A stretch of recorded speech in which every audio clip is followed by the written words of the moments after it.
Oke, baik. Halo, Assalamualaikum warahmatullahi wabarakatuh. Perkenalkan Waalaikumsalam.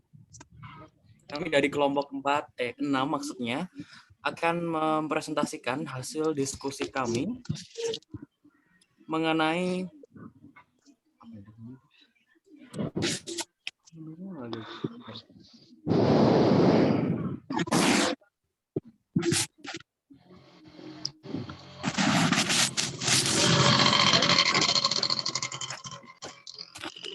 mengenai struktur media dan kinerja, prinsip dan akuntabilitas. Di sini saya Robi Wahyudi selaku moderator pada hari ini dan teman-teman yang lain ada Dita Damara, Alif Faturiski, Putri Tata Nur Cahya dan Dadang Ahmad Rifai. Baik, langsung saja kita masuk pembahasan yang pertama. Bisa di next, kita slide kelima. Kebebasan pada tingkat struktur, kebebasan komunikasi memiliki dua aspek, yaitu menawarkan serangkaian suara dan respon terhadap berbagai kebutuhan atau tuntunan. Bisa di next, ke slide kelima. Oke. Kebebasan media berita untuk mengambil informasi dari sumber yang relevan. Kondisi-kondisi struktural ini meninggalkan banyak isu yang belum selesai. Terdapat beberapa konflik potensial serta tidak konsistennya persyaratan yang ada ini. Pertama, kebebasan komunikasi publik tidak pernah bisa mutlak, tetapi harus diketahui batasannya yang terkadang dibuat oleh kepentingan pribadi orang lain atau oleh tujuan masyarakat yang lebih tinggi. Bisa di next, selanjutnya. Kebebasan pada tingkat kinerja. Sebagaimana yang telah dibahas sebelumnya, tidak mudah untuk mengukur kebebasan konten media karena kebebasan berkomunikasi dapat digunakan dengan beragam cara atau bahkan disalahgunakan. Sejauh hal tersebut tidak menimbulkan bahaya yang sesungguhnya, mereka seharusnya melakukan fungsi investigasi dan watchdog role atas nama publik. Nah, di next slide selanjutnya. Kesejahteraan media sebagai prinsip. Prinsip kesetaraan dihargai dalam masyarakat demokratis, walaupun harus diterjemahkan ke dalam makna yang lebih spesifik ketika diterapkan ke dalam media massa. Kesetaraan pada tingkat struktur. Dalam hubungan antara komunikasi dengan kekuatan politik, kesetaraan pada tingkat struktur harus mengarah pada kepentingan yang berbeda atau berlawanan dalam masyarakat yang memiliki kurang lebih kesempatan akses media yang sama untuk mengirim maupun menerima. Bisa di next slide selanjutnya. Kesetaraan pada tingkat kinerja.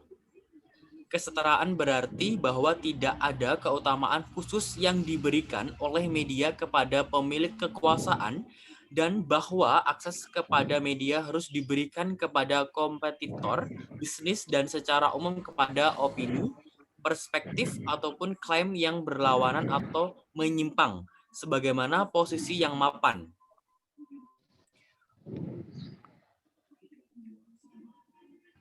Baik, untuk penjelasan selanjutnya akan disampaikan oleh Dita Damara. Kepada Dita Damara dipersilakan.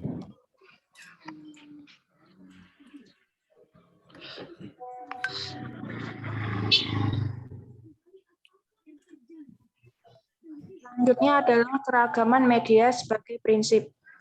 Semakin banyak dan semakin berbeda saluran komunikasi publik yang ada, membawa keragaman maksimal dari konten kepada beragam khalayak yang luas, maka akan semakin baik keragaman sebagaimana juga kebebasan.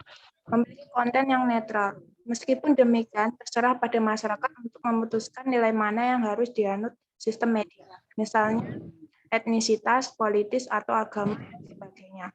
Keragaman dalam apa yang ditawarkan media juga secara jelas merupakan keuntungan langsung bagi khalayak. Selanjutnya ada beberapa caranya, yaitu membatasi konflik dengan meningkatkan kesempatan yang akan pernah sebentar.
Prinsip keragaman juga diidentifikasi sebagai keuntungan utama dari kebebasan dan dihubungkan dengan konsep dan akses dan kesetaraan.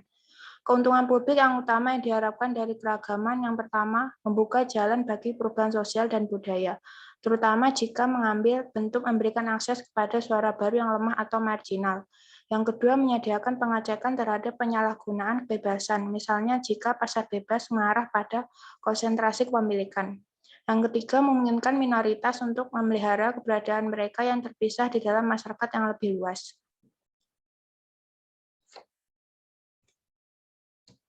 Selanjutnya ada kesetaraan pada tingkat struktur. Seharusnya terdapat banyak atau cukup produsen media yang berbeda dan independen untuk memenuhi kebutuhan masyarakat. Sistem media harus terdiri atas beberapa jenis media yang berbeda seperti pers, radio, atau televisi. Sistem ini harus mencerminkan keragaman geografis dengan media untuk populasi nasional, regional, atau lokal. Media juga harus mencerminkan struktur masyarakat yang relevan menurut bahasa, etnis, atau identitas, budaya, politik, agama, atau kepercayaan. Selanjutnya ada kesetaraan pada tingkat kinerja. Konten yang disediakan oleh sistem media harus sesuai dengan keseluruhan kebutuhan informasi, komunikasi, dan kebudayaan yang ada di masyarakat. Selanjutnya, persyaratan utama atas norma keragaman bagi struktur dan kinerja. Yang pertama, media harus mencerminkan berbagai realitas sosial, ekonomi, dan budaya di masyarakat, dan komunitas dalam struktur dan konten mereka di mana mereka beroperasi dengan cara yang kurang lebih berimbang.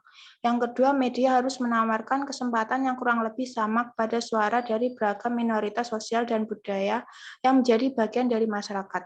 Yang ketiga, media harus bertindak sebagai panggung untuk kepentingan-kepentingan dan sudut pandang yang berbeda di dalam masyarakat atau komunitas. Selanjutnya, kebenaran dan kualitas informasi. Klaim sejarah bagi kebiasaan berkomunikasi secara kuat dijadikan dengan nilai kebenaran dalam satu dan lain hal.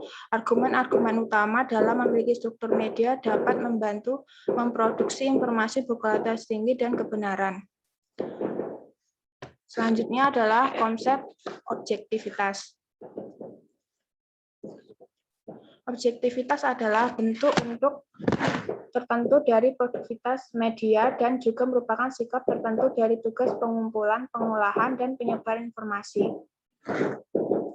Ciri utamanya adalah penerapan posisi keterlepasan dan netralitas terhadap objek peliputan. Kedua, terdapat upaya untuk menghindari keterlibatan, tidak berpihak dalam perselisihan atau menggunakan bias. Ketiga, objektivitas membutuhkan keterkaitan yang kuat terhadap akurasi dan jenis kebenaran media yang lain, seperti relevansi dan keutuhan. Konsep ini juga mengasumsikan tidak adanya agenda tersembunyi atau layanan terhadap pihak ketiga. Selanjutnya ada kerangka objektivitas penelitian dan teori. Sistem penyiaran Swedia memperlihatkan bahwa objektivitas harus berhadapan dengan nilai, sebagaimana dengan fakta, dan bahwa fakta juga harus memiliki dampak yang evaluatif dalam skema faktualitas. Ini merujuk pertama pada bentuk peliputan yang berkaitan dengan peristiwa dan pernyataan yang dapat diperiksa terhadap sumber dan ditampilkan bebas dari komentar atau setidaknya dipisahkan dari komentar apapun. Aspek utama yang kedua dari faktualitas adalah relevansi. Konsep ini berkaitan dengan proses seleksi. Secara umum, apa yang mempengaruhi sebagian besar orang secara cepat dan kuat akan dianggap sebagai hal yang paling relevan. Meskipun mungkin ada jurang di antara apa yang dianggap publik sebagai kepentingan dan apa yang dianggap para ahli sebagai signifikan. Menurut skema Westerheld, keadilan merupakan sikap netral dan harus diraih melalui kombinasi keseimbangan, penekanan waktu atau tempat yang sama proporsional. Di antara penafsiran sudut pandang atau versi peristiwa yang saling berlawanan dan netralitas dalam penyajian. Selanjutnya ada persyaratan utama untuk kualitas informasi adalah sebagai berikut.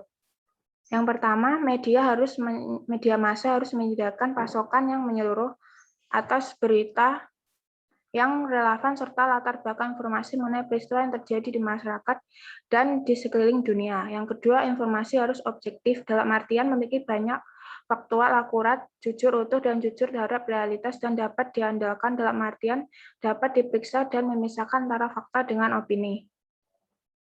Yang ketiga, informasi harus berimbang dan adil, tidak memihak, melaporkan sudut pandang alternatif dan penafsiran dengan cara yang sedapat mungkin tidak sensasional dan tidak bias. Selanjutnya akan diteruskan oleh Mas Alif.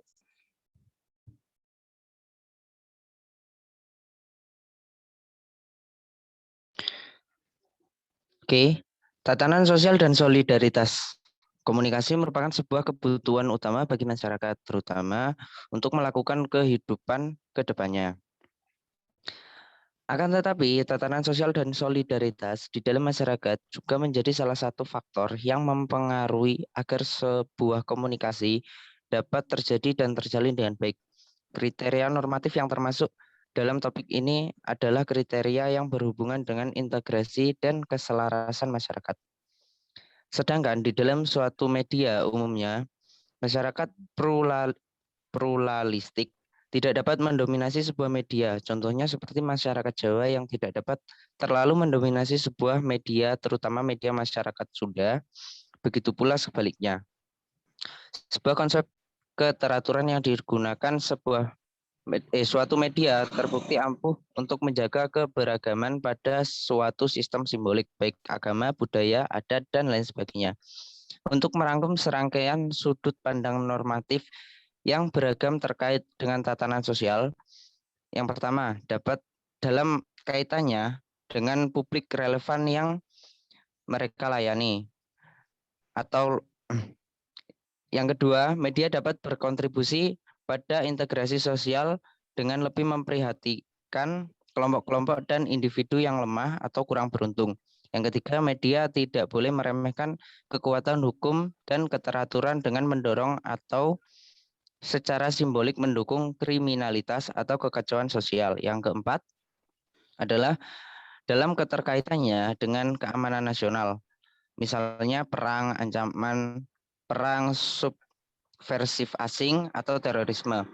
Kebebasan media dapat dibatasi oleh kepentingan nasional. Yang berikutnya adalah tatanan budaya. Norma kualitas budaya dapat diidentifikasi dari beberapa prinsip sebagai berikut. Yang pertama, konsep media harus mencerminkan dan mengekspresikan bahasa dan budaya kontemporer, baik artefak dan cara hidup dari orang-orang yang dilayani media. Konten tersebut harus relevan dengan pengalaman sosial yang ada. Yang kedua, beberapa prioritas harus diberikan kepada peranan mendidik dari media dan ekspresi, serta berkelanjutan dari warisan budaya negara baik yang terbaik. Yang ketiga, media harus mendorong kreativitas budaya dan orisinalitas serta produksi pekerjaan yang berkualitas tinggi. Yang keempat, pasokan budaya harus beragam, mencerminkan tuntunan dan termasuk tuntutan. Oke, untuk presentasi selanjutnya akan dilanjutkan oleh Mbak Tata.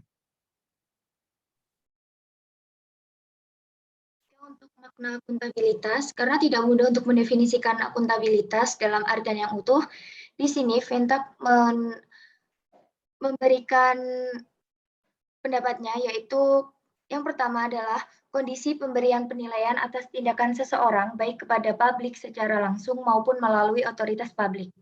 Yang kedua, menurut Ventak adalah bersedia menerima sanksi jika ditemukan melanggar beberapa persyaratan atau pengharapan yang terkait dengan pelaksanaan kekuasaan.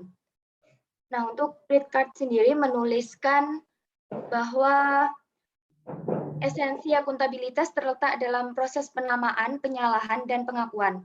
Hal ini pada intinya adalah untuk mengidentifikasi masalah, menyebutkan media yang bertanggung jawab, dan mengklaim permintaan maaf atau kompensasi.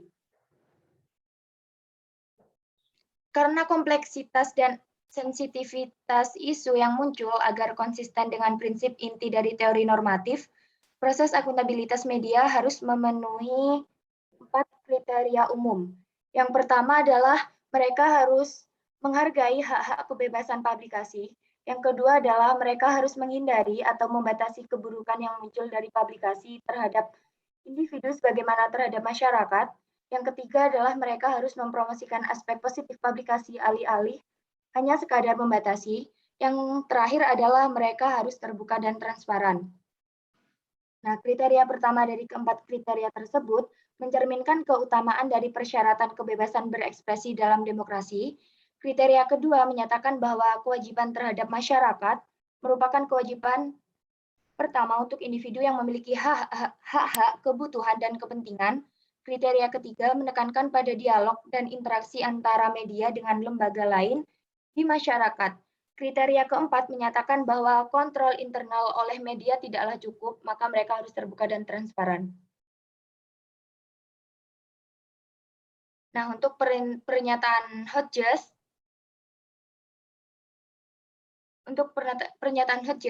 isu tanggung jawab merupakan bertujuan untuk kebutuhan sosial seperti apa yang kita harapkan jurnalis untuk merespon, dan isu akuntabilitas sendiri adalah bagaimana masyarakat dapat meminta jurnalis untuk dinilai berdasarkan kinerja tanggung jawab yang diberikan kepada mereka.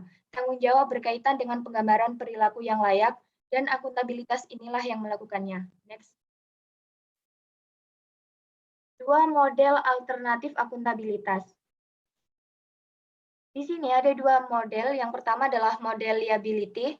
Model ini menekankan pada potensi keburukan dan bahaya yang mungkin muncul dari publikasi media, baik berbahaya kepada individu maupun masyarakat, misalnya bahaya terhadap moral atau keteraturan publik.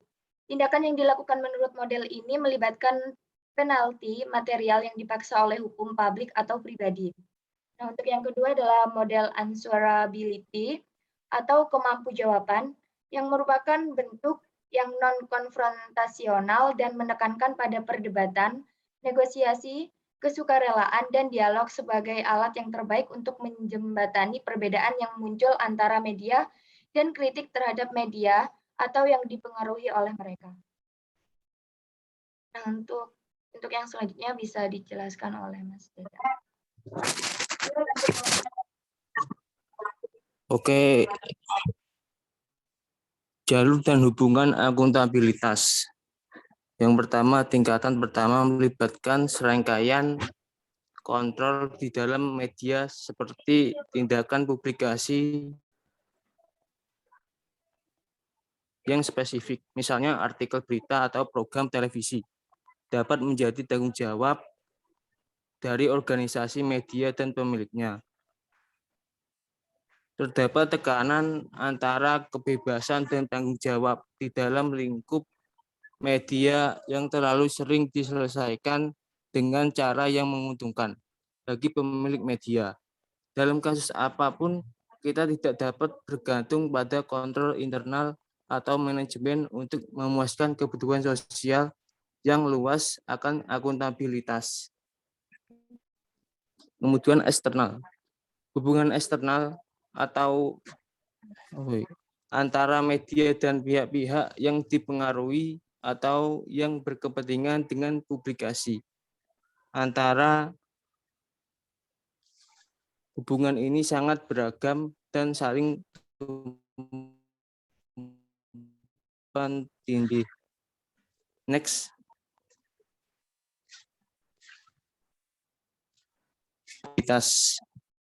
Kerangka akuntabilitas merupakan kerangka rujukan di mana pengharapan yang berkaitan dengan perilaku dan tanggung jawab muncul dan tuntukan dan kerangka juga menunjukkan atau mengatur cara bagaimana tuntutan tersebut ditangani. Kemudian kerangka hukum dan peraturan. Kerangka yang pertama merujuk pada semua kebijakan publik, hukum, dan peraturan yang mempengaruhi struktur dan operasi media. Mekanisme dan prosedur utama biasanya terdiri atas dokumen pengaturan yang berkaitan dengan apa yang boleh atau tidak boleh dilakukan media. Next. Kerangka pasar. Pasar tidak selalu dilihat sebagai mekanisme akuntabilitas publik yang signifikan. Tetapi pada praktiknya, pasar merupakan alat yang penting untuk rekanan serta khalayak. Pada prinsipnya, serangkaian isu dibahas oleh akuntabilitas pasar. Walaupun fokus utamanya adalah pada aspek kualitas komunikasi sebagaimana yang dilihat oleh konsumen. Next. Kerangka tanggung jawab publik. Keuntungan utama dari kerangka tanggung jawab publik yang berkembang mencakup fakta bahwa kebutuhan masyarakat dapat diungkapkan dengan cara yang langsung dengan klaim yang dibuat kepada media untuk menyediakan kebutuhan berikut. Sebagai tambahan secara intrinsik bagi kerangka ini adalah ide hubungan interaktif berkelanjutan yang terjadi antara media dengan masyarakat. Next. Kerangka tanggung jawab profesional. Kerangka ini merujuk pada profesionalitas yang muncul dari pengharapan diri dan pembangunan etika dari profesional yang bekerja di media, misalnya jurnalis, pengiklan, dan humas, yang menentukan standar kinerja mereka sendiri. Hal ini juga dapat diterapkan kepada asosiasi pemilik, editor, produser, dan seterusnya, yang bertujuan melindungi kepentingan industri melalui pengaturan sendiri. Penilaian komparatif. Secara umum, menurut prinsip keterbukaan, kita harus memiliki bentuk akuntabilitas yang transparan, sukarela, berdasarkan hubungan yang aktif, dan dialog serta debat. Kontrol eksternal alternatif, kekuatan hukum, dan ancaman hukuman barangkali efektif dalam jangka pendek dan terkadang merupakan satu-satunya cara untuk mencapai tujuan. Akan tetapi dalam jangka panjang mereka berlawanan dengan semangat masyarakat yang terbuka. Baik. Ya, baik, terima kasih disampaikan kepada seluruh Langsung saja, moderator. Oke, baik, terima kasih kepada seluruh pemateri yang telah menyampaikan materinya yang sangat luar biasa sekali. Nah, itu tadi sedikit presentasi mengenai struktur media dan kinerja, prinsip dan akuntabilitas dari kelompok 6. Saya perwakilan dari kelompok 6 mengucapkan terima kasih dan mohon maaf apabila ada kurang lebihnya dari kelompok kami. Terima kasih dan wassalamualaikum warahmatullahi wabarakatuh. Waalaikumsalam warahmatullahi wabarakatuh.